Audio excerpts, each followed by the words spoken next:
Assalamualaikum warahmatullahi wabarakatuh. Waalaikumsalam warahmatullahi wabarakatuh. Alhamdulillah terdengar 100.000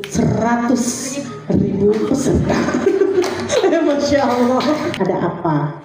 Seorang saya support, gitu ya. Mungkin sebelum menikah saya tidak ada lemih, feminim. Tapi kenapa ketika setelah menikah saya temennya jadi wow. Soal itu apa sih yang membuat saya ini seperti ini? Gitu. Dan alhamdulillah sekarang orang milenial ya ada gadget, ada gadget milenial ada butuh sesuatu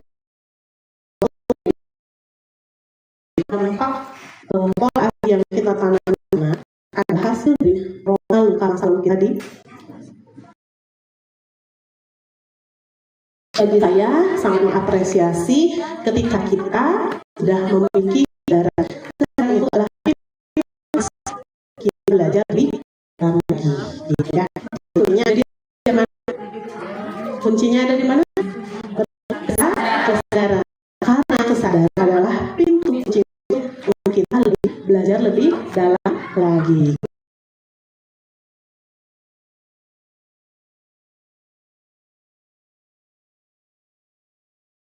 Gitu ya. Landasan ilmunya ini bukannya sekarang, tapi oleh para pakar ini. Ternyata ini bertahun-tahun saya memendam emosi yang memang tidak saya perlukan dan harus. Kalau orang tua kita zaman dulu tidak mendapatkan ilmu itu, jadi kita tidak seharusnya 100%. Jadi kita tidak seharusnya 100% orang tua kita. Justru kita yang lebih bisa, berarti kita bisa belajar. Tidak kan? Berarti yang harus seperti apa sih? Pola pengasuhan yang seperti apa sih? Yang memang bisa menanamkan memori yang baik itu. Nah, kita nanti apa mau melakukan sama kan enggak? Tidak. Ya. Pulih. Kita pulih. Saya Allah tolong kita saya dalam penjagaan. Jadi jangan sampai anak lebih nyaman dengan orang lain dibanding dengan kita sebagai orang tuanya, gitu ya. Sudah dipahami. Dan inti dari pendekatan ini adalah membangun hubungan yang lebih dalam dan bermakna dengan anak, yang akhirnya membantu perkembangan emosional dan mentalnya secara optimal. Seperti itu ya Bunda. Nah, apa sih dan bagaimana sih tipe orang tua yang khawatir dan hadir dengan sepenuh hati? Nah, biasanya untuk orang tua yang khawatir berlebihan, hadir dengan penuh rasa khawatir, pertama, dia takut kehilangan. Contoh, takut jatuh, takut kenapa-kenapa, takut anak saya dibully misalkan, takut anak saya diperlakukan tidak adil, takut diperlakukan tidak baik. Pernah nggak sih merasakan itu? Dulu saya emang iya pernah. Tapi ternyata itu salah besar. Kenapa itu salah besar? Awasinya dan membimbingnya, bukan dengan mengkontrol. Kalau mengkontrol gini ya, misalkan kayak gini, Kak, nanti jangan nakal ya. Anak bakal ikut nakalnya, bukan jangannya seperti itu ya. Apalagi nih, reaktif. Reaktif itu seperti apa sih? Misalkan bereaksi, protes, atau menghakimi berlebihan. Misalkan begini, reaktif. Anak melakukan kesalahan, terus saya langsung menghakimi. Kita langsung menghakimi. Tuh kan, kata mama juga, jangan main sama anak. Nah, itu lebih ke menghakimi gitu. Jadi nanti anak tidak akan belajar mana orang yang baik, mana orang yang tidak baik, karena udah kita keep control. Mama aja yang udah punya pengalaman, si anak itu kan gak baik. Misal contoh seperti itu. Tapi kan anak butuh proses. Nah, butuh proses apa? Butuh proses belajar. Oh, nanti ketika dia udah dewasa, dia akan tahu, oh ternyata orang yang manipulatif kayak yang begini ya. Gitu. Itu akan masuk ke alam bawah sadar. Kita suka ingat kan ketika anak TK, isi budak ieu mah teh si ieu mah teh budak teh bangornya, sok jahil wae ka urang. Itu ingat. Pasti ingat. Nah, si anak ini masuk bager teh sok berbagi makanan. Oh, berarti yang nyaman di hati teh yang suka berbagi makanan ya ke aku teh. Berarti nanti ketika dewasa aku harus memilih teman yang seperti apa. Nanti anak juga akan memiliki secara otomatis, nanti anak akan lebih mengetahui, dia bisa memilih dia akan bergaul dengan yang mana, gitu ya, gitu. Lalu bunda yang seperti apa sih yang hadir sepenuh hati? Tadi terkait mengkontrol udah paham ya. Yang positifnya adalah kita membersamai, gitu ya. Lalu anak yang merasa diawasi tadi sudah dicontohkan ya. Ketika nggak boleh nakal ya, itu dihindari. Berarti pastikan aman ya.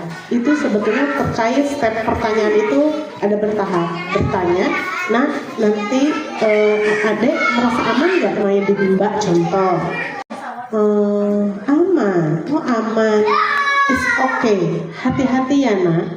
Nah, itu yang kedua. Lalu ketiga, pastikan aman bermain dengan aman. Gitu ya, seperti itu. Jadi yang masuk ke alam bawah sadar anak adalah rasa aman. Jadi nanti ketika anak sedang bermain sama temennya, ketika ada yang misalkan mau ada tragedi, pasti dia akan mengamankan dirinya sendiri. Karena pijakan dari awalnya dari orang tua adalah pastikan aman ya nak. Seperti itu. Nah, apa sih dampak overprotective? Nah, pertama, kalau terlalu dijaga gitu, terus kita mengambil keputusan. Ketika kita mau mengambil keputusan, kita harus nanya dulu, bergantung pada orang lain. Cik kamunya yuk baju bagus tuhnya, hayang anu oren atau nu konengnya, padahal nah hati harus nu koneng. Cek abi mah nu oren, anu orennya beda. Cek abi mah orennya, aku mana kamu atau kawan nanya ya. Itu salah satunya. Lalu kurang percaya diri, lalu kurang resilient, kemampuan mental untuk bangkit kembali. Jadi ketika nanti di masa yang akan datang kita ada fase jatuh, itu akan sulit untuk bangkit kembali. Itu dampak yang secara psikologis yang akan anak-anak kita dapatkan ketika kita tidak merubah polanya, gitu ya.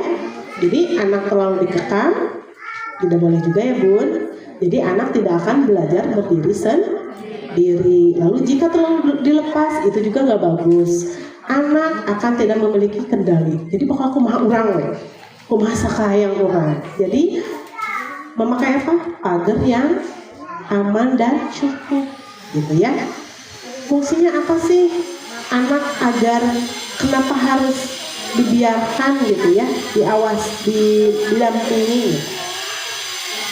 Karena anak juga membutuhkan ruang untuk belajar, ruang untuk mandiri, ruang untuk bereksplorasi, ruang untuk berkarya. Kita balik lagi ke diri kita. Ketika kita belajar melakukan kesalahan, kita tahu mana yang salah dan mana yang betul kan. Ketika kita diintervensi, kita nggak akan tahu mana yang salah dan yang mana yang betul.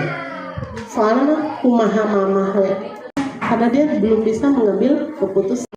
Baik, nah kenapa orang tua memiliki kecemasan yang berlebihan? Dasarnya dari mana? Dari yang 4 tadi, yang sangat berdampak adalah dari luka masa kecil, yaitu inner child. Lalu, jika anak ini sesuai dengan harapan kita, maka apa yang harus kita lakukan? Cek ke dalam diri kita terlebih dahulu, sebelum kita menuntut anak sesuai dengan ekspektasi kita. Udah dipahami ya bun? Bunda, di sini saya minta bunda untuk hadir fokus hari ini ya. Akan ada sesi kita relax bareng, gitu ya. Sekarang silakan bunda duduk tenang. Dengan nyaman, silahkan boleh pejamkan mata. Silahkan bagi yang tenang boleh pejamkan mata dulu. Lalu tarik nafas lebih dalam dari hidung pelan-pelan. Keluarkan dari mulut pelan-pelan.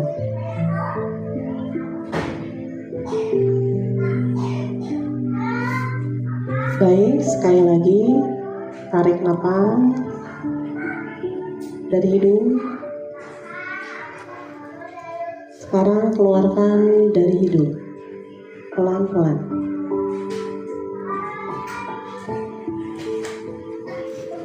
Sekali lagi tarik nafas, lalu keluarkan dari hidung secara pelan.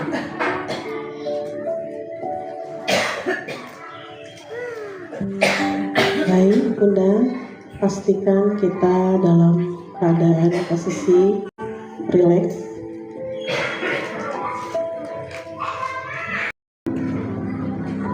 Perhatikan wajahnya, matanya, hidungnya, mulutnya dalam bayangan. Sadari satu hal, selama ini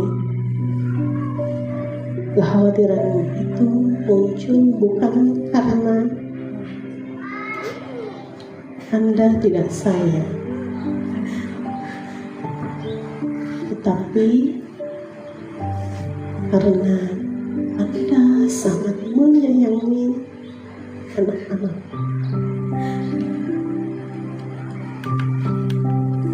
Sekarang tarik nafas dan hembuskan lewat hidung kembali secara perlahan.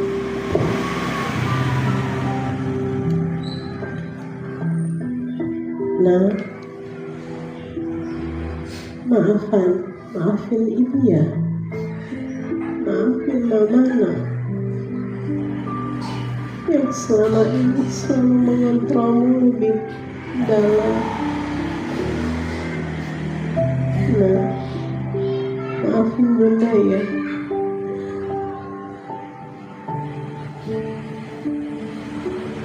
Sekarang tarik nafas kembali dan hembuskan secara perlahan.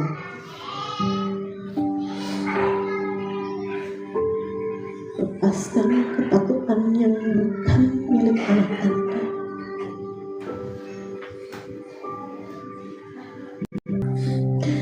Jangan sampai anak-anakmu menjadi korban atas luka-luka diriku di masa yang lalu.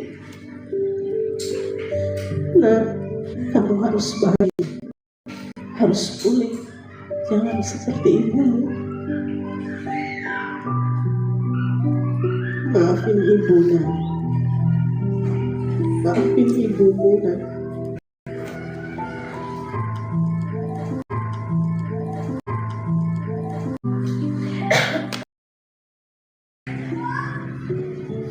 Ucapkan dalam hati pelan-pelan untuk memeluk diri kita di masa kecil. Terima, izinkan rasa itu hadir.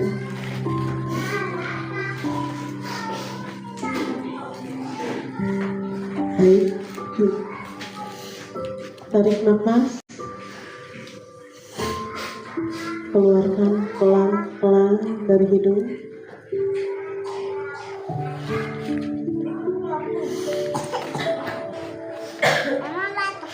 Menyesal, kenapa baru sekarang aku memeluk dirimu?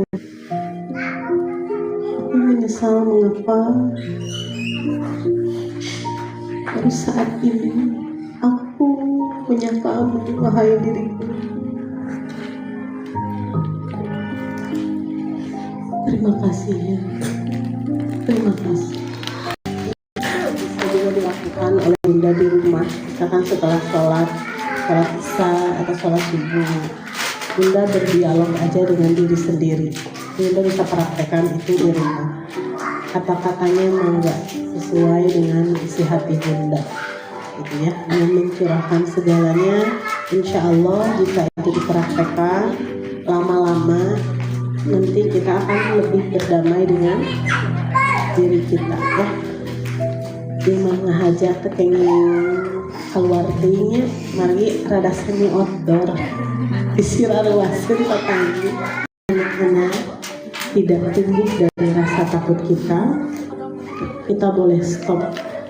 Caranya, Bunda bisa melakukan self healing seperti itu sendiri dengan memeluk diri kita, gitu ya. Bisa dilakukan setelah subuh. Dokter Aisyah Dahlan bilang, ketika ibu bahagia, anak ikut bahagia. 3 kali lipat anak akan ikut bahagia. Begitupun dengan ketenangan. Ketika seorang ibu tenang, suami akan lebih tenang. Anak pun akan 3 kali lipat lebih tenang. Dan itu Bunda bisa dibuktikan sendiri di rumah, ya. Baik, nah Bunda bawa pulpen yang disarankan oleh Miss, ya. Boleh dibuka catatannya. Pertama, kekhawatiran apa sih yang sebenarnya saya rasakan? Itu pertama, ditulis. Itu menjadi catatan Bunda, ya. Nah, kedua, apakah ini fakta? Kehadiran seperti apa yang anak saya butuhkan saat ini?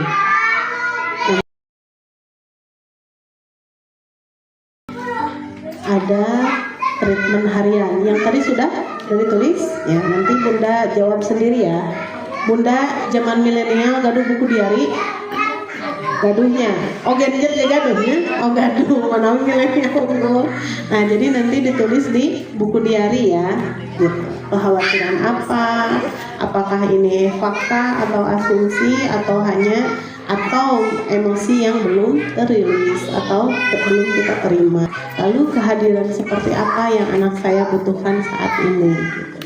Lalu ini ada PR, ya, treatment Bunda lakukan di rumah, ya, gitu. Mau kita pulih bersama? Mau, ya, gitu. Kita putus yang gak bagusnya hanya cukup di kita. Anak kita tidak boleh menerima perasaan, emosi yang kita rasakan selama ini. Oke? Sepakat, ya? Sepakat. Treatmentnya pertama, nah kalau ini bukan di diary, ya Bu, lebih di kertas, ya. Kertas kosong, bisa kertas HVS, bisa. Bunda boleh menulis di kertas. Journaling, meluapkan segala emosi marah kita, mau kasar, mau gimana, curahkan situ. Misalkan, mohon maaf berkata kasar, misalkan anjing, goblok, itu luapkan, tuliskan perasaan emosi kita di kertas 1 lembar, ya. Lalu segala kekesalan itu lakukan rutin sebelum tidur, ya, selama 21 hari, gitu, ya. Bunda mengeluarkan emosi, misalkan mau ke orang tua, 21 hari. Lalu ketika kita mencurahkan curhatan itu, kita bisa sobek atau buang ke tong sampah. Kade terkait baca sama siapapun, baca sama siapapun itu rahasia Bunda dengan Allah, gitu, ya, gitu. Kalau kabaca ke barabe, mana itu kio, cina kita gitu, terkait ngomatnya. Lalu ketika membuang, perasaan itu dibuang, disobek-sobek atau bisa dibakar, lalu diniatkan, ya Allah, ya Rob, atau yang non-muslim sesuai kepercayaannya, ya Tuhan, saya niatkan untuk melepaskan luka di masa lalu. Diniatin, udah jangan dilihat lagi, buang aja ke tempat sampah. Kalau yang mau dibakar, boleh dibakar. Itu selama 21 hari. Kalau misalkan terputus, ulang lagi ya Bun. Seperti itu. Ya. Mudah dipahami ya? Lakukan sebelum tidur dalam keadaan gelombang kita sedang tetap. Jadi kita bisa mencurahkan segala emosi kita ke kertas, lalu buang atau robek-robek, atau mau dibakar boleh dengan diniatkan bagaimana tadi Bun? Saya, ya Allah, gimana? Saya niatkan untuk melepaskan luka-luka di masa lalu. Bismillah. Dah lupakan. Tapi yang ditolong deui kade. Jadinya dah segitu ya. Itu PR-nya, gitu ya. Itu step 4. Kamu benar-benar sudah tidak nyaman ya dengan si A. Iya. Kamu butuh pertahanan. Iya, apa yang mau kamu lakukan? Sebelum itu di akhir Bu. Gitu. Kita bertanya dulu. Nah, tadi yang kata Bu Mia, kalau ada masalah boleh bicara.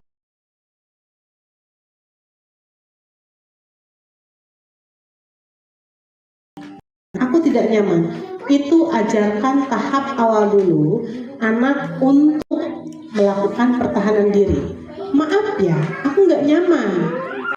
Nanti lawan temennya akan tahu, oh ternyata dia dipukul itu nggak nyaman.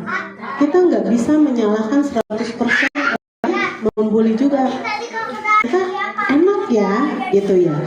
Gitu. Ternyata, nah ketika diberitahukan, ketika diinformasikan, anak akan tahu, oh ternyata memukul itu akan membuat orang tidak nyaman ya. Seperti itu. Dan itu berproses.